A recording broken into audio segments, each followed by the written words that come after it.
Hello everyone, maths by Kishan में आपका स्वागत है।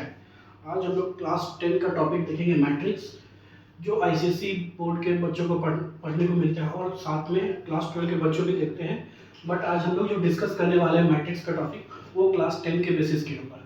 तो सबसे पहले हम लोग समझते हैं क्या कि मैट्रिक्स होता क्या है। तो मैट्रिक्स में जो हम लोग बात करते हैं, मैट्रिक्स का मीनिंग होता है क्या कि अरेंजमेंट। मैट्रिक्स का मीनिंग क्या होता है? अरेंजमेंट। तो इस अरेंजमेंट में मतलब क्या, यहाँ पे हमारे पास क्या होगा कि उसे रो के अकॉर्डिंग हम लोग अरेंज किए रहेंगे। रो होगा, ये जो पार्ट होता है इसे हम लोग क्या बोलते हैं? रो बोलते हैं। और ये जो पार्ट हमारे पास ड्रॉ होकर के आ रहा है, इसको क्या बोलते हैं? कॉलम। तो जब भी हम अरेंजमेंट का बात करेंगे तो इसमें क्या होगा, वो रो और कॉलम का बात होगा। तो इसमें हमेशा क्या रहेगा कि हमें ऑर्डर दिया हुआ रहेगा। कि ऑर्डर क्या दिया रहेगा कि नंबर ऑफ रो कितना है और हमारे पास नंबर ऑफ कॉलम कितना है। तो सबसे पहला बात क्या है कि number of row and number of column क्या हमेशा सेम हो सकता है, इक्वल हो सकता है। तो इसमें क्या है कि number of row and number of column का अगर हम लोग बात करें तो दोनों चीज क्या हो सकते हैं, number of row and number of column equal हो भी सकते हैं और नंबर ऑफ कॉलम इक्वल नहीं भी हो सकते हैं। तो यहाँ पे इस स्क्वायर ब्रैकेट के अंदर जो एलिमेंट्स होते हैं, क्या होते हैं? स्क्वायर ब्रैकेट्स के अंदर जो भी एलिमेंट्स होंगे, उस एलिमेंट्स को हम लोग क्या करते हैं? अरेंज करते हैं, एक ऑर्डर में अरेंज करते हैं। हो सकता है वो मैट्रिसेस हमारा 2x2 का हो सकता है, 2x3 का हो सकता है। तो दैट मींस क्या कि अगर हमारा ऑर्डर सेम हो जा रहा है, ऑर्डर हमारा क्या हो जा रहा है, तो ऑर्डर को जो हम लोग है जनरली किससे रिप्रेजेंट करते हैं? m into n। क्या चीज बोलते हैं उसे? m into n। तो m मतलब क्या होता है कि m जो है हमारा वो रो को रिप्रेजेंट कर रहा है और n जो है वो कॉलम को रिप्रेजेंट कर रहा है। दैट मींस क्या कि कितना हमारे पास नंबर ऑफ रो है और कितना नंबर ऑफ कॉलम है। तो इसके अंदर जो भी एलिमेंट्स, जो भी पार्ट हम लिखते हैं, जैसे हमारा पार्ट मान लेते हैं कि ये क्या हो गया हमारे पास a11 हो गया, ये क्या हो गया a12 हो गया, ये हमारे पास हो गया a13 हो गया। इस तरीके से ये a1n तक जा रहा है। उसी तरीके से सेकंड पार्ट में आती है, क्या था हमारा फर्स्ट रो था।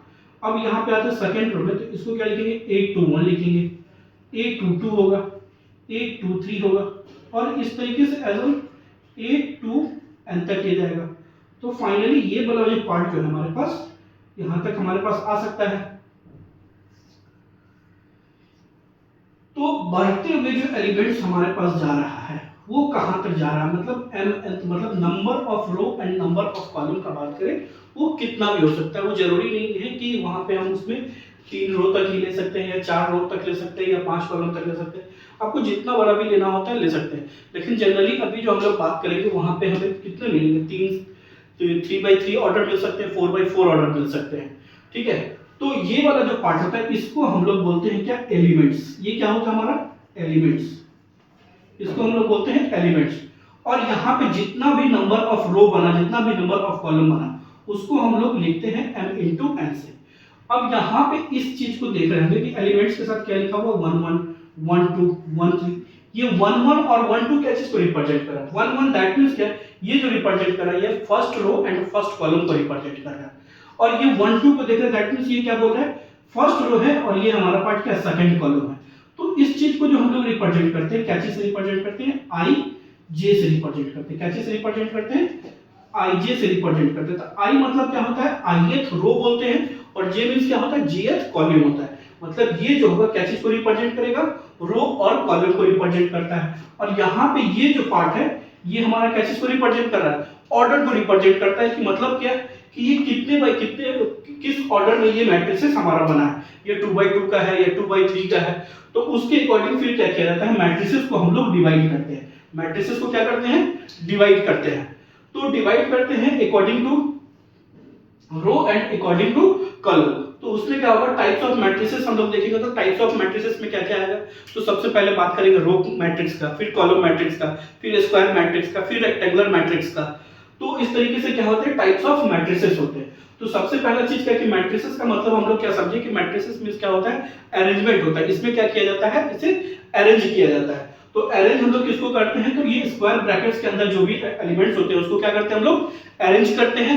वो क्या होता है? एक ऑर्डर में होता है। वो ऑर्डर क्या हो सकता है? m इंटू n होता है। क्या होता है वो? m इंटू n होता है।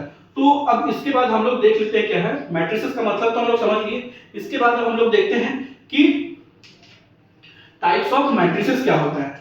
तो टाइप्स ऑफ मैट्रिसेस में अगर हम लोग बात करें तो सबसे पहले बात कर रहे हैं किसका, रो मैट्रिक्स का। किसका, रो मैट्रिक्स। तो रो मैट्रिक्स में जब बात करेंगे तो इसके पास हमारे पास जो गिवन होगा ओनली वो क्या होगा, रो गिवन होगा। क्या दिया होगा, रो दिया होगा। दैट मींस क्या है कि ये जो होगा 1 2 3 ये क्या हो गया हमारा रो मैट्रिसेस हो गया। फिर दूसरा अगर हम लोग देखें तो उसको बोलते हैं क्या हम लोग, कॉलम मैट्रिक्स। क्या बोलते हैं, कॉलम मैट्रिक्स। तो कॉलम मैट्रिक्स में क्या होगा, सिर्फ और सिर्फ हमारे पास क्या दिया होगा, कॉलम दिया होगा, वहां पे हमारे पास रो नहीं होगा। रो मैट्रिक्स में सिर्फ क्या गिवन है, हमारे पास रो गिवन है, और कॉलम मैट्रिक्स में क्या है हमारे पास गिवन, सिर्फ कॉलम गिवन है। अब उसके बाद हम लोग बात करते हैं किसका, स्क्वायर मैट्रिक्स का। किसका बात करेंगे, स्क्वायर मैट्रिक्स। तो स्क्वायर मैट्रिक्स में हम लोग बोलते क्या है कि order should be same. Order should be same, that means order should be same, या हम ये बोल सकते हैं m इक्वल टू n। क्या बोलेंगे यहां पे, m इक्वल टू n। तो m इक्वल टू n कहने का मतलब क्या हो गया कि यहां पे नंबर ऑफ रो जो होगा, क्या बोल रहे हैं, नंबर ऑफ रो जो होगा वो किसके इक्वल होगा, नंबर ऑफ कॉलम के इक्वल होगा। किसके इक्वल होगा, नंबर ऑफ कॉलम के इक्वल होगा। Number of row equal to क्या हो जाएगा, number of column. That means क्या कि ऑर्डर क्या होगा हमारा सेम होगा। जो n का वैल्यू आ रहा होगा वही क्या होगा, n का वैल्यू होगा। उसी को हम लोग क्या बोलते हैं, स्क्वायर मैट्रिक्स बोलते हैं। जैसे एग्जांपल में अगर हम लोग समझ ले, जैसे ये हो गया 1 2 3 4 5 6 7 8 9। तो यहां पे आप देख रहे हो कितना रो हमारे पास है, first row, second row, third row, and first column, second column, third column.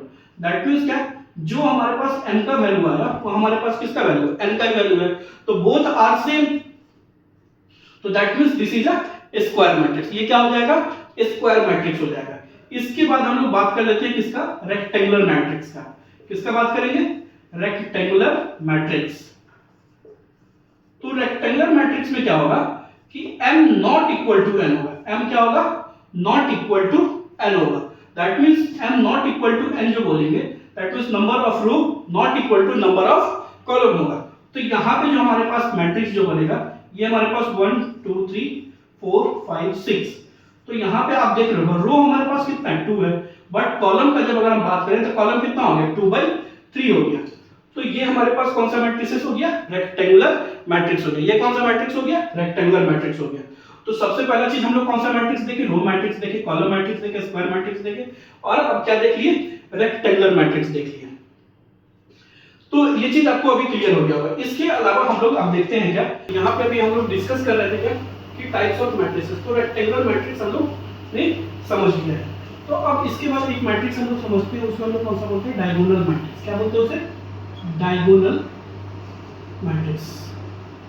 तो डायगोनल मैट्रिक्स में क्या होता है वो देखते हैं।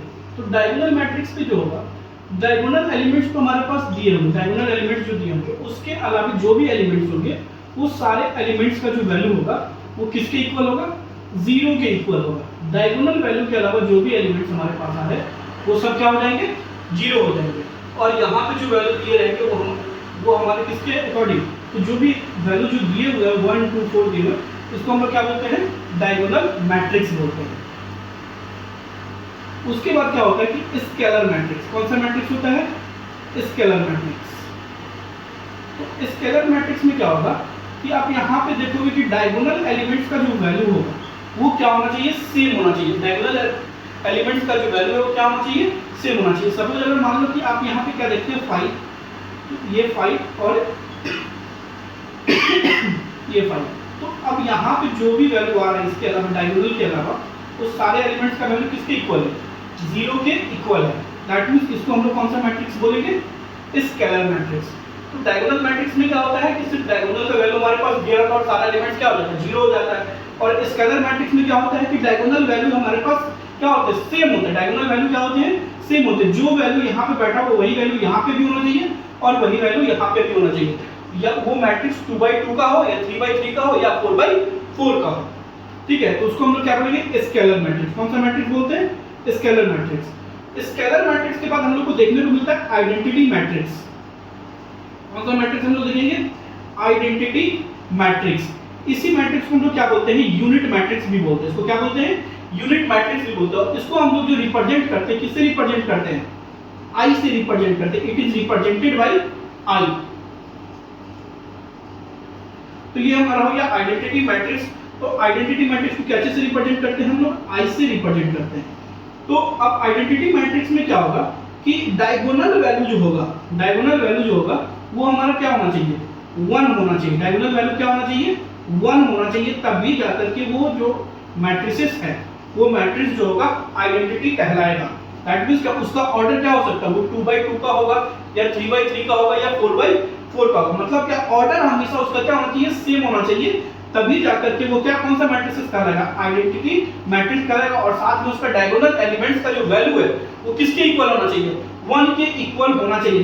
जैसे अगर यहाँ पे हम लोग ऑर्डर का बात करें तो ये ऑर्डर कितने का है? 3/3 का। ये भी ऑर्डर कितने का है? 3/3 का है। ये भी ऑर्डर कितने का है? 3/3 का। तो आप यहाँ पे क्या देख रहे हो? कंटीन्यूअसली देख रहे हो कि सभी का ऑर्डर क्या हो रहा है? सेम हो रहा है। इसके जगह पे 2/2 भी हो सकता है, 4/4 भी हो सकता है। तो बट यहाँ पे आइडेंटिटी मैट्रिक्स में जब हम लोग बात करें तो आइडेंटिटी मैट्रिक्स में हम लोग को क्या लिखा कि ये जो वैल्यू है डायगोनल वैल्यू वो 1 के इक्वल है। अब स्केलर मैट्रिक्स में क्या बोला गया कि जो भी वैल्यू होगा वो क्या होगा? सेम होना चाहिए। उसी को हम लोग क्या बोलेंगे? स्केलर मैट्रिक्स बोलेंगे। जैसे यहाँ पे 5 बैठा हुआ था, 5 5 5 6 अगर बैठा होता तो 6 6 6 7 बैठा होता तो 7 7 7 होता। और यहाँ पे डायगोनल मैट्रिक्स में क्या देख रहे हैं कि डायगोनली वैल्यू दिया हुआ, डायगोनली एलिमेंट्स दिया हुआ है और उसके अलावा जो भी एलिमेंट्स है वो सारे एलिमेंट्स क्या है? 0 है। तो यहाँ पे अलग अलग एलिमेंट्स बैठ सकते हैं तो उसको क्या बोलेंगे? डायगोनल मैट्रिक्स बोलेंगे। अगर यहाँ पे सेम एलिमेंट्स बैठ रहे हैं तो उसको कौन सा मैट्रिक्स बोलेंगे? स्केलर मैट्रिक्स बोलेंगे। अगर उस डायगोनल की जगह पे सिर्फ 1 1 1 बैठ रहे हैं तो उसको कौन सा मैट्रिक्स बोलते हैं हम लोग? आइडेंटिटी मैट्रिक्स बोलते हैं। जब ये ऑर्डर हम लोग देखते हैं कि ऑर्डर कितने का है? 3/3 का है, तो यहाँ पे हम लोग i के साथ क्या लिखेंगे? 3। अगर ये 2/2 का ऑर्डर होता तो क्या लिखते? इसको i2 लिखते। अगर ये 4/4 का होता तो इसको यहाँ पे क्या लिखते हैं हम लोग? 4 लिखते। तो ये क्या था कि हमारा टाइप्स ऑफ मैट्रिक्स था। तो इसमें टाइप्स ऑफ मैट्रिक्स में एक मैट्रिक्स आप लोग को और पढ़ना है लास्ट टेंथ वाले को, वो है नल मैट्रिक्स। कौन सा मैट्रिक्स है ये? Null matrix. तो नल मींस क्या होता है? नल मींस क्या होता है? 0 होता है। नल मींस क्या होता है? 0।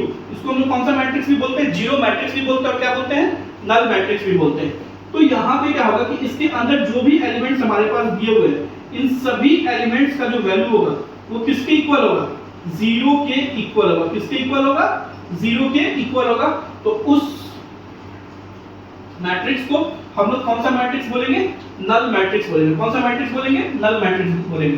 तो ये था हमारा क्या? टाइप्स ऑफ मैट्रिक्स था। ये कौन सा मैट्रिक्स था? हमारा टाइप्स ऑफ मैट्रिक्स था। तो सबसे पहले हम लोग देखा रो मैट्रिक्स, फिर कॉलम मैट्रिक्स, फिर स्क्वायर मैट्रिक्स, फिर था हमारा रेक्टेंगुलर मैट्रिक्स, फिर हमने एक चीज समझा डायगोनल मैट्रिक्स, फिर समझा स्केलर और फिर आइडेंटिटी और लास्ट वन क्या था हमारे पास? नल मैट्रिक्स था। तो ये हमारे पास टाइप्स ऑफ मैट्रिसेस खत्म हो गए। तो अब इसके बाद जो हम लोग देखेंगे क्या देखेंगे कि addition of matrices, subtraction of matrices and multiplication of matrices. तो एडिशन ऑफ मैट्रिसेस और सब्ट्रैक्शन ऑफ मैट्रिसेस करने के लिए तो उसमें भी हमारे पास सबसे पहले क्या होगा? कंडीशन को समझना होगा कि किसके साथ हम लोग एडिशन कर सकते हैं, कौन से एलिमेंट्स के साथ और कौन से मैट्रिसेस के साथ एडिशन पॉसिबल नहीं है। ठीक है, तो पहले इसको आप लोग समझ देख लीजिए, इसको लिख लीजिए, तो फिर उसके बाद हम लोग बात करेंगे एडिशन ऑफ मैट्रिक्स का। ठीक है,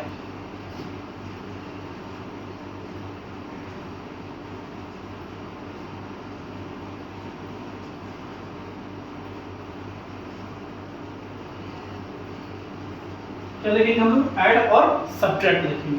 तो किसका देखेंगे? ऐड और सब्ट्रैक्ट, वो होगा हमारा मैट्रिसेस का। तो यहाँ पे सबसे पहला चीज हम लोग पॉइंट लिखेंगे कि order should be same. Order should be same. Order should be same that means करेगा सपोज हमारे पास एक ए एलिमेंट्स है, इस ए एलिमेंट्स में हमारे पास वैल्यू क्या दिया? 1 2 3 4 5 6 7 8 9 हमारा ये ए एलिमेंट्स है। दूसरा हमारे पास क्या है? बी एलिमेंट्स दिया हुआ है 3 4 6 7 3 5 6 7 8 ये हमारे पास एलिमेंट्स दिए हुए हैं। तो कंडीशन हम लोगों ने क्या लिखा था? Order should be same. तो यहाँ पे आप ऑर्डर देखो तो कौन सा ऑर्डर है? ये 3/3 का। यहाँ पे भी आप ऑर्डर देखो तो क्या है? 3/3 का ऑर्डर है। ऑर्डर अगर सेम होगा तभी जाकर के यहाँ पे क्या होगा? एडिशन या सब्ट्रैक्शन पॉसिबल है। तो यहाँ पे अगर हमसे पूछा जाएगा कि find a plus B and a minus B, तो दोनों के लिए हमारे पास क्या कंडीशन है, सेम कंडीशन है कि ऑर्डर क्या होना चाहिए, सेम होना चाहिए। तो अब अगर हम a plus B find out करने के लिए जाएं तो a प्लस बी का वैल्यू हमारे पास क्या निकल के आएगा। अब ये दोनों एलिमेंट्स को क्या करोगे, जोड़ोगे, तो ये 1 प्लस 3 हो जाएगा, फिर क्या हो जाएगा 2 प्लस 4 हो जाएगा, फिर देखोगे तो 3 प्लस 6 हो गया, फिर हमारे पास आ जाएगा 4 प्लस 7, फिर आएगा 5 plus 3 and again 6 plus 5 and 7 plus 6, 8 plus 7 and 9 plus 8। तो हम लोगों ने क्या किया कि जो फर्स्ट यहाँ पे आप देख रहे हो a11 के प्लेस पे जो वैल्यू बैठा हुआ है, सेम वैल्यू यहाँ पे 11 की जगह पे हमें देखना होगा कि कौन सा नंबर बैठा हुआ है। तो 11 की जगह पे आप देख रहे हो 3 बैठा हुआ है, इसलिए क्या करेंगे, उसी के साथ हम लोग ऐड करेंगे। तो ऑर्डर, इसलिए हम लोग क्या बोलते हैं कि ऑर्डर शुड बी सेम। तो जो जिस ऑर्डर में बैठा हुआ है उसी ऑर्डर के एलिमेंट्स के साथ वो क्या होगा, या तो ऐड होगा या फिर हमें सब्ट्रैक्ट करना होगा, तो फिर वो सब्ट्रैक्ट होगा। तो फाइनली जब हम वैल्यू निकालेंगे तो a प्लस बी का, तो हमारे पास क्या निकल के आ गया, ये 4 हो गया, ये 6, ये 9, ये 11, 8, 11, 13, 15 एंड 17। तो ये वैल्यू हमारे पास किसका निकल के आ गया, a प्लस b का वैल्यू निकल के आ गया। तो ऑर्डर हमारा क्या था, सेम था, इसलिए हम लोगों ने क्या कर दिया, इजीली इसका एडिशन हम लोग निकाल लिया। अब इस जगह पे हमें सपोज क्या करना है, a माइनस बी निकालना होगा। क्या निकालना होगा, a माइनस बी निकालना होगा। तो a माइनस बी निकालते तो यही सारे एलिमेंट्स को सेम ऑर्डर में रखा, और यहाँ पे जहां पे हम लोगों ने क्या किया, प्लस किया, तो वो सारे जगह पे वैल्यू क्या हो जाता, माइनस का वैल्यू, माइनस का साइन आ जाता। कैसे का साइन आता, माइनस का। तो अगर हम लोग यहाँ पे देखें, मैं यहाँ पे डायरेक्ट कर दे रहा हूँ, आप लोग समझ लीजिएगा। जैसे 1 माइनस 3 करते हैं तो 1 माइनस 3 हमारे पास क्या होगा, माइनस 2 होगा, 2 माइनस 4 क्या हो जाएगा, माइनस 2 हो जाएगा, 3 माइनस 6 क्या हो जाएगा, माइनस 3, 4 माइनस 7 क्या हो गया, माइनस 3, 7 माइनस 6 क्या होगा, 1 हो जाएगा, 8 minus 7 1, 9 minus 8 1, 5 minus 3 2 and 6 minus 5 equal to 1। अगर a माइनस b का वैल्यू हम लोग निकालेंगे तो हमारे पास a माइनस b का वैल्यू क्या निकल के आएगा, ये एलिमेंट्स होगा, और ये जो वैल्यू है किसका वैल्यू है, a प्लस b का वैल्यू। तो ये हमारा क्या था, एडिशन एंड सब्ट्रैक्शन। ठीक है, तो हम लोगों ने एडिशन और सब्ट्रैक्शन भी देख लिया, और टाइप्स ऑफ मैट्रिक्स को भी हम लोगों ने देख लिया। इसके बाद क्या होता है कि अब यहाँ पे सिंपल हमारे पास वैल्यू लिखा हुआ था क्या, a plus B, a minus B. लेकिन जब आप लोग आगे थोड़ा सा बढ़ोगे तो वहां पे आप लोग को क्या होगा, इसके साथ कुछ ना कुछ ऐड किया हुआ रहेगा। सपोज क्या कि आपको बोलेगा क्या 5a माइनस 2b का वैल्यू निकालिए, या बोलेगा क्या 6a प्लस 3b का वैल्यू निकालिए। तो ये जो नंबर इसके साथ ऐड है, ये a या b है, ये क्या है, एलिमेंट्स दिए होंगे। इस एलिमेंट्स का जो मल्टीप्लिकेशन किसके साथ होगा, 5 के साथ होगा। तो इसको हम लोग क्या बोलते हैं, मल्टीप्लिकेशन बाय स्केलर मेथड। तो इसको हम लोग क्या करते हैं, फाइंड आउट करते हैं। दैट मींस कि ये सारे एलिमेंट्स को क्या करना होगा, हमें 5 से मल्टीप्लाई करना होगा। b के साथ 2 दिया हुआ, दैट मींस b एलिमेंट जो भी है उन सारे एलिमेंट्स को क्या करना पड़ेगा, 2 से मल्टीप्लाई करना पड़ेगा। देन क्या करके हमारे पास एक a, और दैट मींस क्या हम ये बोल सकते हैं 5a एंड 2b एक नया एलिमेंट हमको अरेंज करके देगा। उस एलिमेंट्स का फिर हम लोग क्या करेंगे, एडिशन एंड सब्ट्रैक्शन करते हैं। तो आज आई होप आप लोग को मैट्रिसेस समझ में आया होगा। इसके बाद हम लोग नेक्स्ट वीडियो में देखेंगे कि multiplication bye scalar method and multiplication of matrices. तो पहले आप लोग इतना कीजिए, देन फिर हम लोग आगे इससे करते हैं।